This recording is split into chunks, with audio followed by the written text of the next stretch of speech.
Reflections with theologian Father James Bacik, campus minister and assistant professor of philosophy at Bowling Green State University in Bowling Green, Ohio. The nuclear thing has really changed a whole lot of our thinking, and we need to end up trying to assess the situation, I think, with fresh eyes, because it's not just business as usual. It's not just a warfare as we have known it. And of course, that very fact begins to raise a part of the problem, as I would see it here, and that is that the very complexity of the situation makes some people think, well, I just don't know what to do about it. Joining Father Bacik in today's Reflections is Dr. Peter Kalber, Associate Professor of Management Information Systems at Bowling Green State University.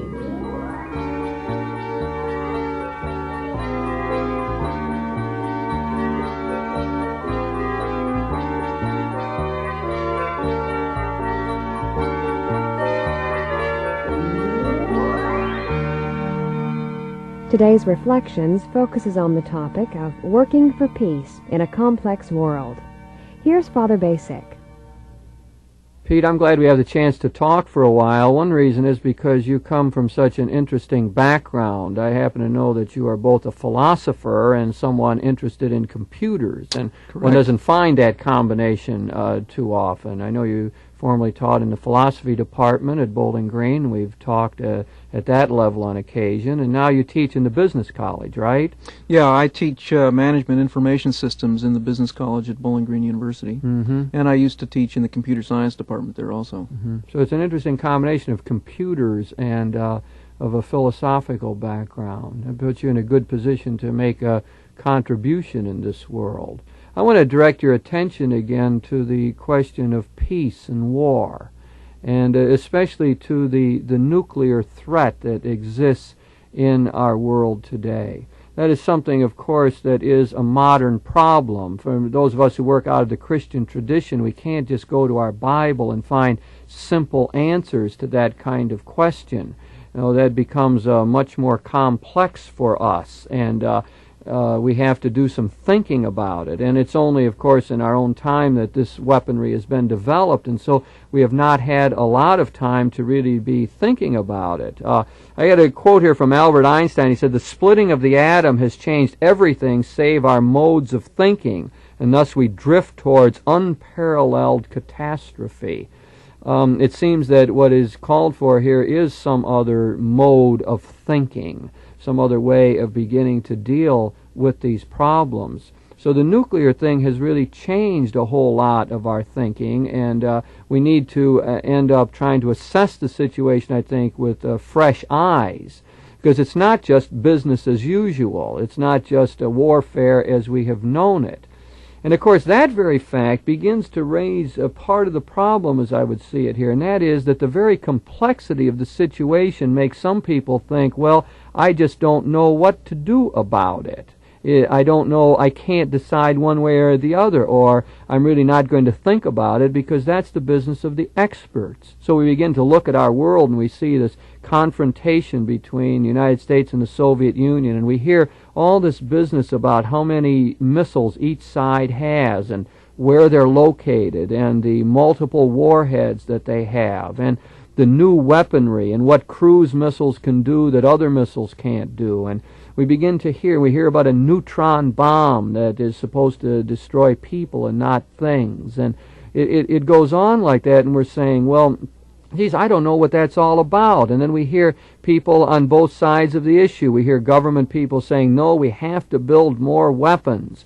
Got to have a stronger defense. We need more money from Congress for defense because that's the only way we can end up dealing with the Russians. We have to come at them out of strength. I remember hearing Kissinger on television talking about this, and he was saying that we had to avoid nuclear blackmail, as he called it, a psychological situation where we wouldn't be able to fight, or a situation where we simply would be outgunned or outbombed, and therefore the Soviet Union could force us into a retreating position and dictate world policy. So, you hear that side of it being talked about, the general hawkish position in the United States, more money, more weapon systems, and so on. Then we hear people on the other side talking about unilateral disarmament. We're just going to disarm and let the Soviet Union go. It reminds me of Gandhi's notion of how to deal with Hitler. His idea was to let Hitler conquer the world and then resist him nonviolently, that he could never impose his will on the world if people would resist that way. So we've got that side of it too, almost a totally pacifist position. Well, you hear them argue back and forth, and it becomes so confusing. I happen to hear that Nightline program on ABC, chaired by Ted Koppel. It originated at Harvard University, and they had people from all over the world. Leo Strauss from Germany, and Henry Kissinger was on the program, and Herman Kahn at Harvard, and there was an Anglican clergyman in England, and they were throwing out these issues, and they had such divergent viewpoints. I mean, Strauss was saying, hey, look, we haven't had shooting in Germany for all these years since we've had this nuclear, or in Europe, since we've had nuclear weapons. And his big thing was having the nuclear weapons is precisely what prevents war. You got war in all these other places because they don't have the big weaponry. So what I'm saying is it's complex and so hard to get a hold of, and you got to read so many books or articles, and some people are therefore saying, I can't make a decision about it. I don't even want to talk about it because no one understands it. Leave it to the experts. Those people in the Pentagon, they study it. Those generals, they know. We'll let them do it. Raises an interesting problem, it seems to me, for people who live in a democracy. We're expected to vote rationally. To do this, one would think that we would have to get a handle on these problems. And yet people are reluctant. On the one hand, I'm going to suggest that there's more to it than that. People are reluctant because they see it as incomprehensible to them. There's also, though, it seems to me that they're being reinforced in their decision not to think about it by the very experts themselves, who will oftentimes come back and say, well, you don't know all the facts. That is, for people who do try to take a position which opposes the, quote, experts, well, you don't know all the facts. And if push comes to shove, we discover that some of the facts aren't knowable by us because to reveal them would be to jeopardize national security, etc., etc. As a result, we're not in a position to vote rationally. As a further result, I would say that in the recent past, American foreign policy and military policy has been a sacred cow that the general populace has not been willing to make determinations about. They leave it up to someone else. Can we really afford to do this? Are the experts in military science experts in moral decision making? Many people would say no way. That the only people in the end who can make such decisions are the people who are going to be affected by them, and that everyone, therefore, must participate in such decisions because we are all affected by something as extreme as nuclear war. Mm-hmm. It would seem that the stakes are so high this time when we're talking about nuclear warfare that we have to have a say in it. Exactly. And I suppose it even gets intensified if we take the position, which many people do, that the production of all these weapons and all this money that goes into defense spending is hurting us economically. I'm sure there's two sides to that position like every other one, but some of the stuff that I read says that that's hurting us, that it's causing more poverty in the world and keeping us from spending money in trying to redress social injustice and creating a viable economy that will help out the poor people and so on. So in that sense, it's not just sort of if and when a nuclear war will happen. Exactly. It's bad things that are happening right now. That is right. And I wonder, too, I wonder if there isn't part of that just the mentality that's created, not just in terms of people are starving because of it or we're not improving the economy, but if there isn't sort of a violence in the psyche that gets sort of intensified by this sort of thought that, well, war is the way you handle problems. We have to go to war for whatever reason. To me, in other words, there's other bad consequences rather than just the fact that we might destroy ourselves. Right. Even if the nuclear war never occurred at all, you're saying that there are current consequences, day-to-day consequences, economic ones, psychological ones, etc. Yes, that need to be attended to. The interesting question seems to me that you're raising here is, if in fact we have good reason to reverse our policy of the recent past, that is simply allowing decisions like this to be left up to the experts. The question is, how does the individual citizen get a handle on issues like this, which seem to be very complex, which seem to involve, in some cases, information which is not even made available to us? How do we come to grips with this? Yes, and there probably are no easy answers to that side of it, are there? I think the question is there enough information available to us to make decisions on some of the issues in front of us now? Let me take one example here from the columnist James Kilpatrick, who is generally recognized as a conservative columnist. Definitely. And he has written on the weapons freeze, and in fact he has supported the nuclear freeze. And he writes like this.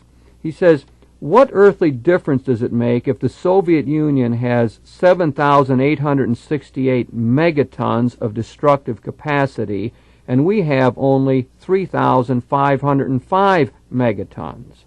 In other words, he's saying, whether you argue about who's got the most or whatever, he says, what earthly difference does it make, if the figures are exactly accurate or not? And then he says, where's the greater danger and the greater risk, in accepting this supposed imbalance or in continuing the perilous race? Now, the nuclear arms race. In other words, he's trying to put it seems to me, in common sense terms. Right. He's trying, and he himself, out of his very conservative background, is coming off in favor of the nuclear freeze. Which is a surprise to begin with. Yes, it is, right. Right. Except that we're seeing that among a number of conservative commentators. In my own church, there's a good example in Cardinal Kroll of Philadelphia, who has often been thought as a super patriot and very conservative churchman and a friend of presidents and so on, and a supporter of Reagan. And he now not only came out in favor of the nuclear freeze, but put all the machinery of his diocese at the disposal of a conference to deal with that kind of question. So we're seeing that, and I think you see a conversion experience in Billy Graham, as a matter of fact, in being very fearful now of nuclear weapons. So the old idea of just let's be strong and let's have more weapons seems to be challenged now from a number of different viewpoints. I link it to a moral perspective that very often good people have an intuitive sense about what is right and wrong. In other words, on other questions, I think we attack them that way, that there's an original sense that, you ought to do this or not do it. It's sort of built into us humans. There's an initial revulsion against the Nazi Holocaust of the Jews. I mean, you put anybody in front of that or face them with that fact, and they just know that that is wrong. I mean, you could tell them, well, they did it for economic reasons or something, or to build up the human race, but people know that isn't right. And I'm wondering if you can't call upon something like that in looking at this nuclear question. I mean, if we can indeed destroy Russian cities 40 times over, you begin to wonder why you ought to destroy them 42 times. Now, I've heard the people argue on the other side, but frankly, I don't understand it, or it doesn't make sense to me. The argument does not seem pervasive. I mean, persuasive, I should say, that you've got people sitting in the two superpowers. You almost have to be crazy to launch an attack if you know that you might get hit in return. I mean, even if just a few weapons got through into Russia from that our submarines launched, why would they risk that? And if they did send those weapons our way, the radiation fallout would be so great that it would affect them, and what could be gained? In other words, how much deterrent do you really need? And I know Kissinger was arguing that the problem is to build up conventional forces, which I'm sure a lot of pacifists wouldn't like, but he's saying that there's no way to use nuclear weapons. That's the position he had come to, that somehow there's no way to use them to make sure you're going to have a limited warfare. And so there's a question of building up to conventional forces. Now, I'm arguing as a non-expert. Obviously, I don't know about all these things. But to me, there's a common sense notion at work here that just says this doesn't make sense. And there's no sense in being able to destroy them 50 times rather than 40 times. I think we're building 3 new warheads a day, something like that on the average. And I'm saying, what do we need them for? Even if they did have more, what difference does it make? And that's how Kilpatrick is arguing, I think. Now, where the average person, it seems to me, needs to come to see that. I really feel that the churches and the peace movement is at a crossroads now. I take comfort from those votes in New England and Vermont, the people who voted in favor of the nuclear freeze. That's really those exciting. Little town meetings. Right. And the little coalitions of average people. I mean, you don't have to be an academic or a member of the intelligentsia to see that this is madness. Right. And I don't think you need to have 100 different facts to know that there's people starving while we're stockpiling weapons, and that there's something not human about that. And what I'm hoping is that people can come to see that. I mean, average people who love their country and love the flag and support our patriotic people, that will be able to come to see that, no, to love of country means that we need to scale down that weaponry to make sure that war doesn't happen.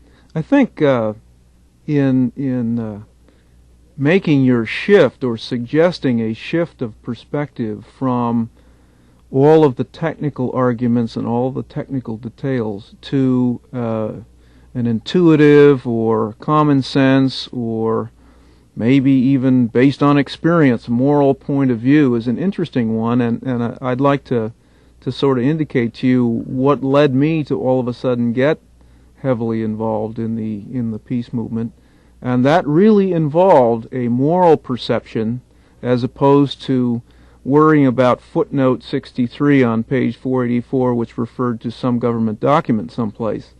It struck me one day that the actual posture that we were taking towards the world was essentially this, that under certain circumstances, and these circumstances are usually laid out as an attack on our vital interests or an attack on the country itself or whatever they might be, we are willing to launch an attack which might have and might very seriously have the consequence of destroying all human life on the planet.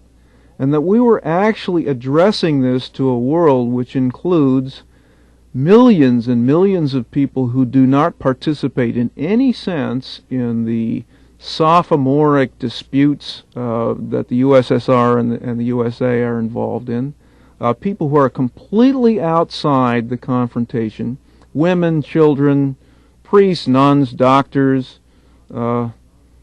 non-humans, cattle, white-tailed deer, and that we were saying that under certain circumstances we will risk all of your lives. And it seems to me that that is incredibly evil position to take. That there's virtually nothing that justifies that type of threat to basically non-combatants. In other words, the whole problem, it seems to me, with nuclear weapons, and this is a problem that has been developing over the last few hundreds of years of warfare, but which has become extreme in the case of nuclear warfare, is that there is no way of discriminating between the combatants and the non-combatants. Not only that, there's no way of discriminating between non-combatants who are citizens of a country that we're angry with and non-combatants that are completely neutral with regard to our disputes, and that we're simply going to risk wiping all of these people out and all of these organisms, if we want to go now to the non-human end of the life spectrum. So I'm suggesting that your shift in perspective is a very interesting one, because it played a major role in my own decision to become active in the peace movement. It simply was, it's a moral position that I cannot stomach. And it cuts through all the technical garbage about whether our overkill possibilities are slightly less than the Russians or vice versa. That kind of discussion becomes meaningless because it's trivial in comparison with the other realization. Now, I'm not saying that the moral position is the only position to take. In fact, one of the interesting things that I think is happening in the whole peace movement is that nuclear weapons are so bad that even on prudential grounds alone, you'd have to be an idiot to participate in the arms spiral. But I think the shift to the moral position does give the common everyday human being who does not have time and possibly not even the capacity to understand all of the technical details that are involved.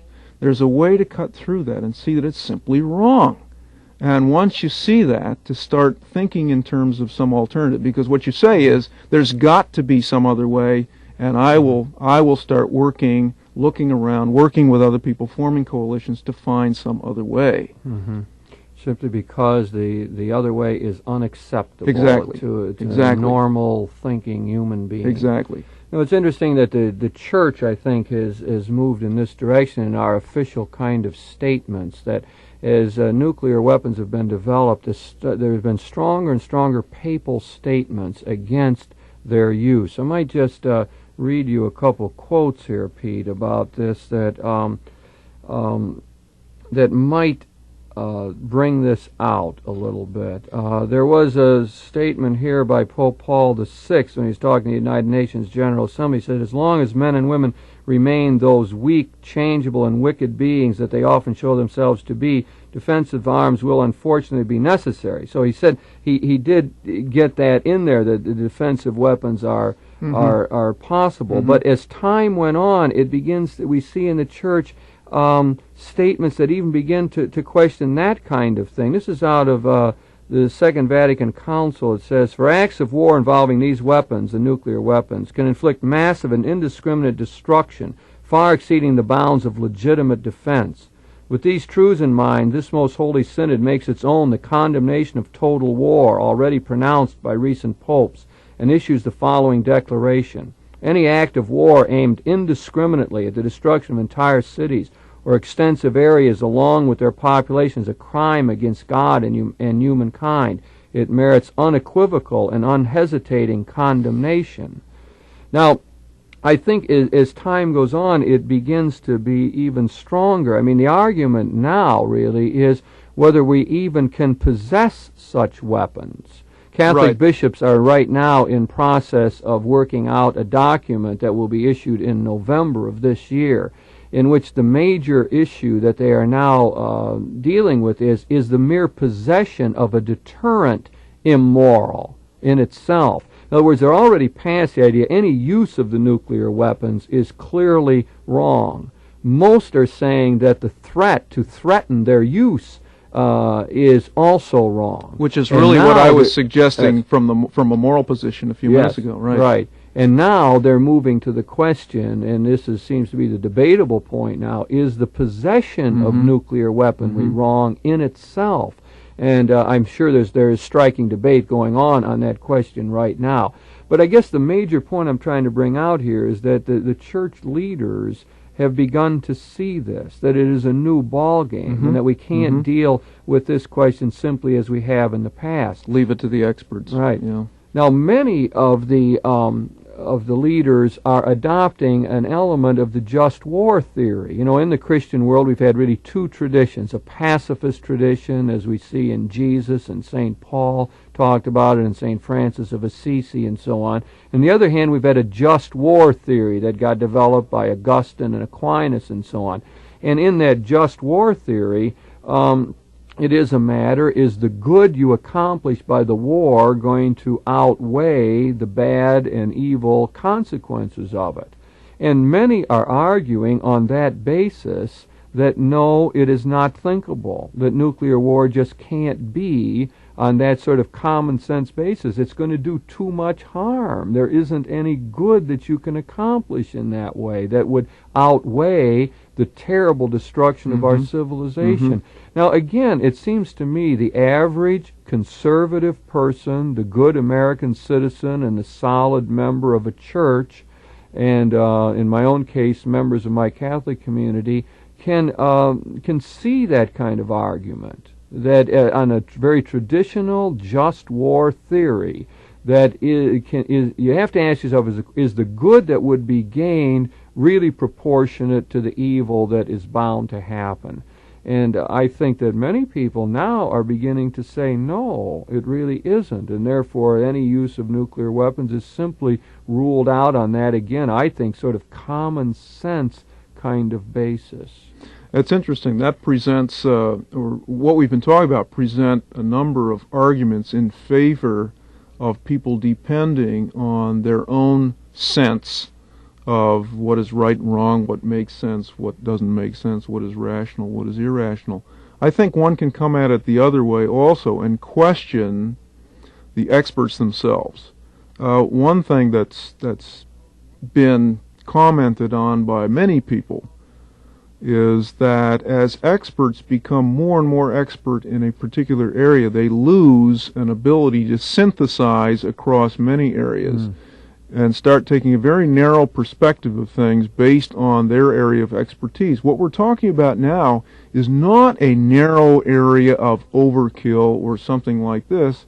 We're talking about life and death. We're talking about the full complexity of dimensions of human existence, and experts are not expert at that. Now, that's a really good point, and I think we started out dealing, Pete, with this whole question of complexity, and said that indeed there are complex matters here, and there are really differences of opinion, and I think we have to respect this, and we live in a pluralistic society, and right within my own Catholic community you get a split position. We have our pacifists, we have our more hawkish individuals, and so on.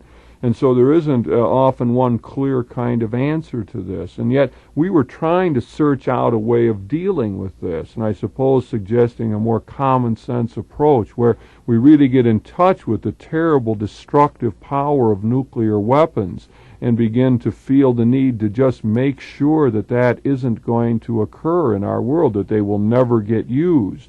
Again, out of my Christian perspective, I have to say that we need to be peacemakers. That's what we're all about. That's what the Master taught us, and we have to find our ways of doing that effectively in our modern world.